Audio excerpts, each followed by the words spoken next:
அமெரிக்க அதிபர் Donald Trump சமீபத்தில் குடியேற்றம் பற்றிய தனது கருத்துக்களை மீண்டும் கடுமையாக வெளியிட்டுள்ளார். வளர்ந்து வரும் நாடுகளிலிருந்து அதிக அளவில் மக்கள் அமெரிக்காவுக்கு குடிபெயர்ந்து வந்தால் அது எதிர்காலத்தில் அமெரிக்காவின் அடையாளத்தையும் வளர்ச்சியையும் பாதிக்கும் என்று அவர் கூறியுள்ளார்.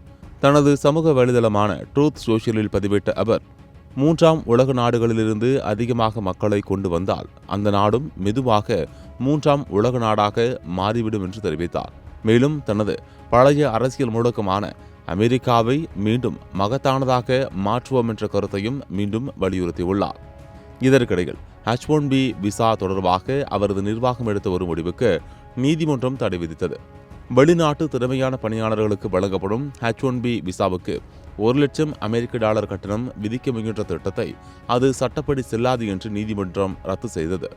இந்த தீர்ப்பை ட்ரம்ப் கடுமையாக விமர்சித்து சில கூட்டாட்சி நீதிபதிகள் அரசு நடவடிக்கைகளுக்கு தடையாக உள்ளனர் என்று குற்றம் சாட்டியுள்ளார்.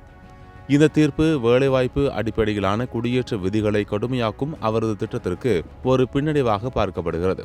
தற்போது ஆண்டுதோறும் 65,000 H-1B விசாக்களும் அமெரிக்காவில் உயர்கல்வி முடித்தவர்களுக்கு கூடுதலாக 20,000 விசாக்களும் வழங்கப்படுகின்றன. மேலும் பிறப்புரிமை குடியுரிமை தொடர்பாகவும் ட்ரம்ப் தொடர்ந்து விமர்சனங்களை முன்வைத்து வருகிறார். அமெரிக்காவில் குழந்தை பிறந்தால் தானாகவே குடியுரிமை கிடைக்கும் நடைமுறை தவறாக பயன்படுத்தப்படுகிறது என்று அதிபர் ட்ரம்ப் மற்றும் அவரது ஆதரவாளர்கள் கூறுகின்றனர். மொத்தத்தில் குடியேற்ற கொள்கையை கடுமையாக்குவது ட்ரம்பின் முக்கிய அரசு நிலைப்பாடுகளில் ஒன்றாக தொடர்ந்து இருந்து வருகிறது.